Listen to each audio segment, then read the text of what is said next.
Nawalan ka ba ng trabaho? Baka may pera kang pwedeng i-claim sa SSS. Pero baka huli na ang lahat kung hindi mo ito alam. Hi! Ako si HR Jen. Disclaimer lang po, hindi po ako empleyado ng SSS. Nagbabahagi lang ako ng impormasyon batay sa official guidelines.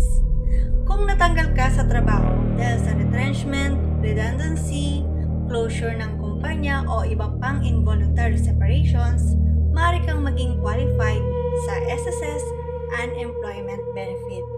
Pero tandaan, hindi ito pwedeng i-claim kahit kailan or sa anumang oras mo gusto. May 1 taon lang mula sa petsa ng pagkawala ng trabaho para makapag-file ng claim.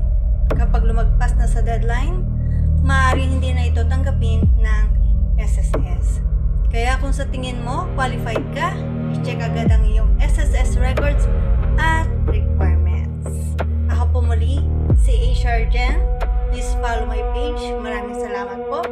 At maaari ko po kayong matulungan regarding sa SSS tips. At tandaan, hindi ako taga-SSS. Sisikapin kong ibahagi ang impormasyon para makatulong sa inyo.